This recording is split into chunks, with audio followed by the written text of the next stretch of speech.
peace and love. Welcome back to Tunji Talks, the home of I Have a Thirst. To get your copy of my brand new book, Whiteboard Black Pieces Race in the West, click the Amazon link in the description down below. To support the channel, check out the Cash App and PayPal details down in the descriptions. Okay, so today I'm talking to a dancer, Natty JCDT. So, without further ado, ladies and gents, I present to you today's podcast.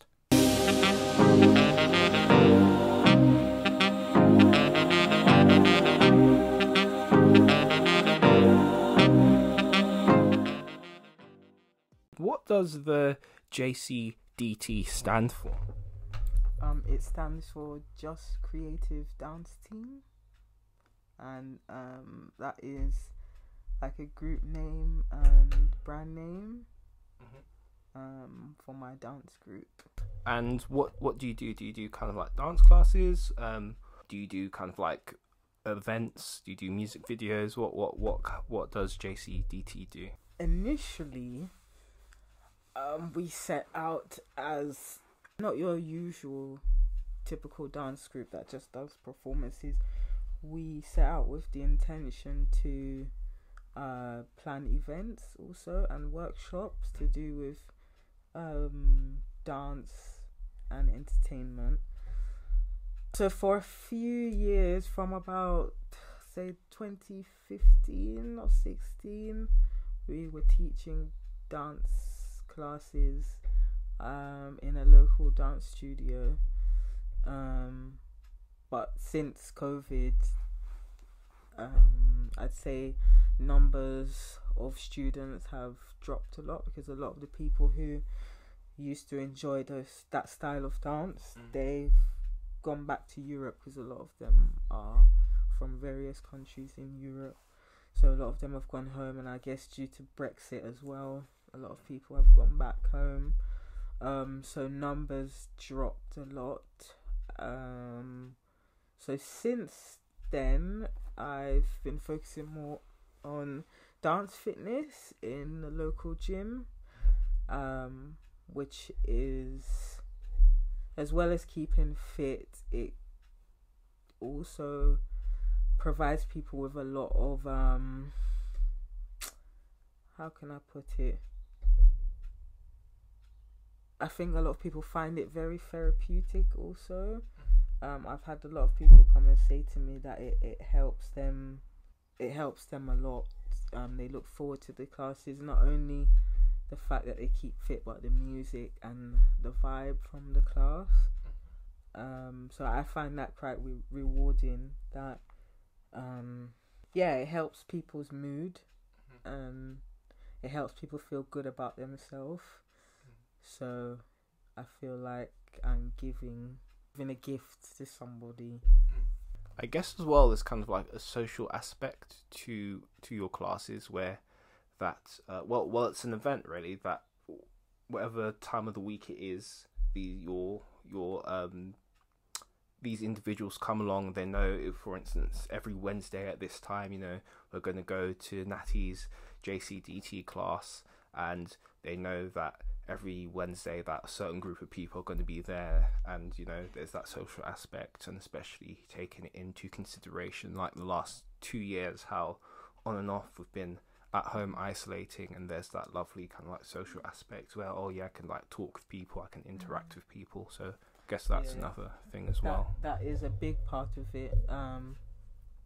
Because there are some people who come and they're not really working out, but they're having a good time, having a chit chat. So especially my group on a Friday, which is tailored for over 60s, but so usually when the class starts, I have to give them about 5-10 minutes so they can have a good chat. And after each song, I have to give them a couple of minutes so they can talk about what just happened, so they can get it out of their system. So I feel like for them on a Friday, they look forward to coming to see a group of people, because maybe you know, when you get to a certain age, you maybe don't have as much going on, or many places that you can go to that's of interest for you at that age.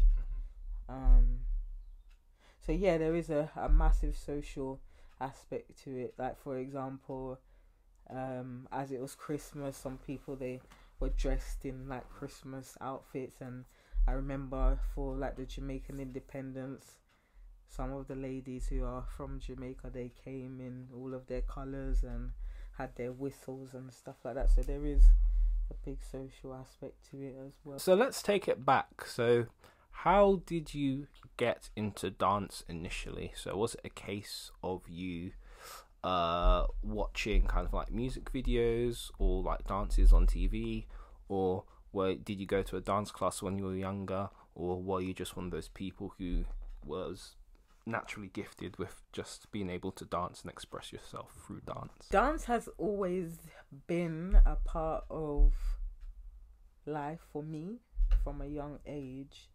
You know, the family background, it's heavily, there's a lot of music, which, you know, if there's a lot of music, which means there'll probably be some form of dance. So I've always had a liking, a passion for dance, but in particular, what made me think I'd want to take this further, I think when I went to Jamaica for the first time. So before going to Jamaica, there are these parties, street parties that they have there, and a lot of the local dancers in the community will come up with their own dance moves and routines, and then they'd go to the weekly event and they'd showcase these moves, and then usually the event is filmed, and then when it's filmed, they're put into back then onto DVDs, and then they'd be sent all over, like to the UK, Canada, the US, so that people who are from Jamaica or the Caribbean who are into like dancehall music can see what the new songs are, the new dance moves and stuff like that. So I used to watch those, and I developed a passion for that style of dance from then. And then yeah, so going to Jamaica, learning about it even more, I grew even more passionate, and I also think from watching like what's that movie, You Got Served? Oh yeah. With B2K, and seeing people like, I don't know if you remember George Sampson. Oh, he was on Britain's Got Talent. Yes, I think he was one of the first, and then like groups like Diverse. But I think even before Diversity, I think I had realised that it was something that I wanted to do, because from a young age I had interest in a lot of things, but I didn't actually know what I wanted to do for a job or as a career. But I just knew that I really loved dance. So yeah, I felt like I wanted to go to university and study dance and just take it further. And I started to research about different dance groups, different styles, and I came across people like the Nicholas brothers, who were like pioneers in tap. And they're in some of those big movies that like Fred Astaire danced in and so forth. So yeah, I started to do research into like crump and clowning, just all different dance styles really, and just trying to get as much knowledge. I was looking at break dancing as well. So yeah, that's kind of where the passion came from. Just to take it back a little bit, when was the first time you went to Jamaica, and who did you go with? Well, the first time I went, I was 16, and I went with my foster parents. We went we went to a place called Ochi. We stayed in Ochi, and yeah, I mean, I didn't experience it so much of the dance side of things when I went the first time, but it was more hearing the music. The second time I went, I was exposed to it a bit more because I went with my dad that time, and I wasn't so much in the tourist side. I was more in the how can I put it? More with like the locals. Yeah. So and for example, we actually went for my grandfather's tomb building, they call it, which is like a year. It's kind of like a memorial. A year after someone passes away, you get together and they actually build what we'd have called here like the headstone, but they don't have headstones. They have like more like a tomb built. So they do that a year later, and you have like a celebration, and everyone comes together and you eat and dance and stuff like that. So I was exposed to it more then. So yeah, so that was around 2006. Yeah, I was 16. You've kind of talked about like dancehall and the dancing associated with dancehall, but was that your into dancing, or did you start kind of like with kind of like street dance or kind of like contemporary dance, then transition into dancehall? No, so yeah, dancehall was my way in, but at the time, dancehall wasn't really seen as like a dance style in a sense, because to like the commercial world, it wasn't really known, or that like now because of certain artists like Rihanna, Drake, even like Beyonce. Would you say vibes or no? Not really. Okay.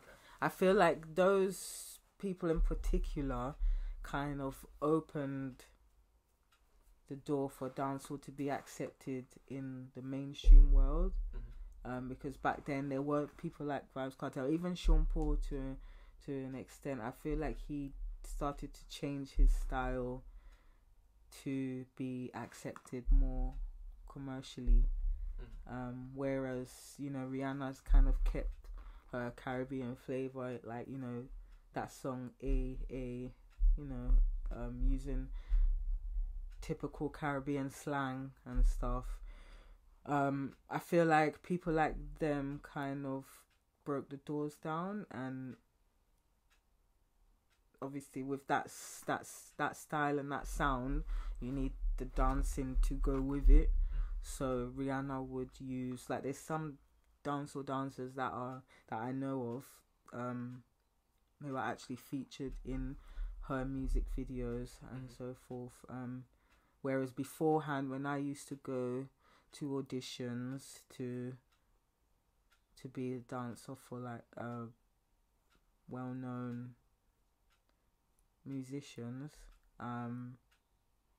they wouldn't really see my way of dancing as suitable for the mainstream. I wouldn't say suitable, but I just think people just used to kind of turn their nose up to it because they didn't know what it was, or they didn't see it as, they probably thought, oh, it's too simple, it's too, maybe a bit too cultured. Whereas now, things like dancehall and Afrobeats, a lot of choreographers are putting these styles, like for example that video, Justin Bieber's Sorry, that video, a lot of those moves that they're doing in that video is actually dancehall moves. So around the time when I was starting out, it was difficult, and then I felt like I did kind of start to go towards training and maybe like more hip hop and stuff like that, so that I can get more opportunities. So yeah, I've always started with dancehall, and then I kind of started to go into other styles, mainly to get more opportunities, I would say. I thought maybe I needed to try and, be a bit more commercial. And also the dancehall style has changed a lot anyway from what it was back when I first started out. It has become, it's more a lot more fusion now. So there's a lot more of like a kind of hip hop flavor to it as well. So it can work now in, I'd say, it can work in any genre now, whereas maybe back then, maybe the movement didn't really go with, like, for example, maybe like a pop song or a rock song. Then another thing you talked about was doing research into kind of like tap and even kind of like clowning and whatnot. Was that a result of when you studied at university, or was that something you took on board yourself to kind of like look at other influential styles of dance and influential kind of like people within dance? Yeah, that was something that I did before going to university. So I was just interested in just learning as much about dance as I can, and I think I was still trying to find my style. I think so. Although dancehall was what I was passionate about, I wasn't sure if this is the way that I'm gonna go, or should I start doing some breakdances? Maybe breakdances where I need to be, or hip hop, or learn to crump or clown kind of thing. So I was still like testing out different styles, seeing where I felt most comfortable, where I fit, what was most for me. This has just come to mind. Didn't you audition for Britain's Got Talent one time? Yes. Or was it that or the Sky Dancing? Both. Okay. Yeah. Both of them. Do you want to talk about those experiences? Like, what was it like going to audition on kind of like these nationwide shows? So it was exciting and disappointing at the same time. So first of all, the fact that, because the application process is quite long for those shows, so it's not just you apply and then you go straight onto the telly. You usually have to, you apply, then your application is looked at by behind the scene producers and whatnot, and then you go in and you audition for a group of people. Usually, like, you might have to do that twice, audition for a set of people beforehand, and then sometimes then you may make it through to the next round where you audition, kind of like what they show you on X Factor, where you audition when there's like loads of people at one venue, and then you may make it through to the next stage where you then audition on live TV. So with Britain's Got Talent, we only made it to the stage of auditioning, like the first stage where you audition to a bunch of people behind the scene once your application is accepted. But we didn't make it through to the next stage because due to some like unfortunate circumstances, some of the dancers who were in the group, they weren't able to attend the audition. So because of that, the routine wasn't as strong as it should, or as it would have been, and there were certain parts that had to be taken out. And then with, what was that show called? Is it Got to Dance? I think it was called. that one we went straight to audition live in front of the judges, and yeah, again, back to kind of what I was talking about with people like turning their noses up, and I feel like at the time as well, the level that dancehall had got to at that point, it wasn't advanced enough maybe to compete on a show like that. So yeah, the judge, I remember one of the judges saying, oh, it's good and everything, but it just feels like you're just vibing in a club. And I feel like that's what everybody used to feel like with dancehall. It wasn't something that you could take onto a professional level. It was more like something you would just do just to have fun. So I mean, it was good that we managed to get that far to highlight it to a bigger audience, but yeah, it was a bit disheartening that we weren't given the benefit of the doubt that maybe we could take it up a level. But I think maybe the time we auditioned, it wasn't the right time yet. So yeah, it was a good experience. I feel like everything is a lesson you learn. You take something away from it. That's interesting what you're saying, because it almost sounds like you were ahead of your time, more or less, and that the judges they were stuck in the moment and they couldn't think or see ahead. Whereas, because right now I'm thinking of like the Disneys and the Steve Jobs, who were like ahead, and like the rest of society kind of laughed at them, was like, oh, what are you doing? Like, that's not going to be kind of like successful. And that's what's kind of like coming to mind right now, that everyone's thinking about what's hip and what's cool now, and not like what will be in the next year, 2 years, 3, 4, 5 years. So that's interesting. It is, and it is really annoying that people just kind of jump onto trends. So right now, because of those artists who I named before, like I know Rihanna hasn't really done much music at the moment, but she was doing a lot before. And Drake, he embraces dancehall culture a lot, and he experiments with it and puts a little bit of that flavor into his music because it is popular now. Everybody wants to either like learn to dance that way. So for example, this twerk is actually, I'd say twerk is like a part of dancehall style. I feel like it's just Americans have taken it and given it a name.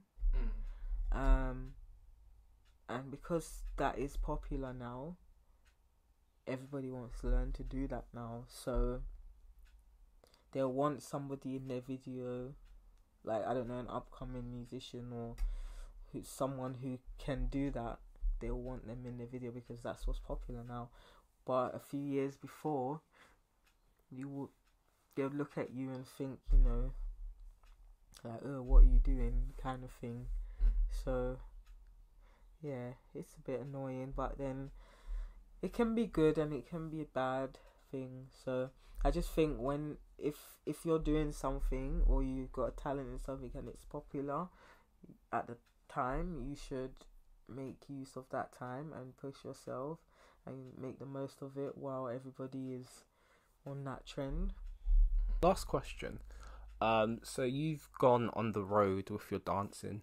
So could you just talk about some of the countries that dancing has taken you to, and what was your favourite experience of going abroad with your dancing? So yes, I've been fortunate enough to travel to a few countries to dance. So I've been to Turkey,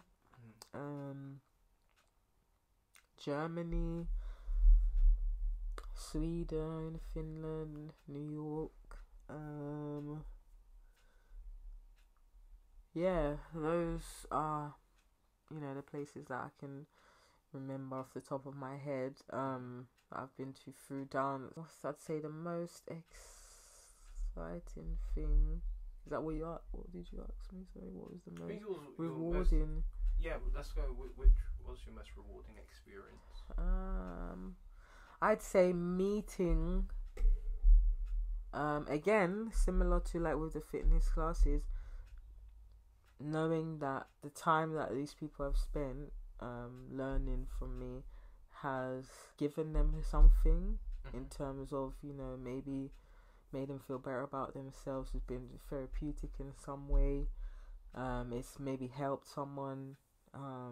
So I find that's rewarding. And yeah, just meeting a lot of nice people, learning about different cultures. That's the most rewarding thing, really, is meeting a lot of new people. Some people who I've, you know, kept in contact with for a long time after. Yeah, I think that's been the most rewarding thing.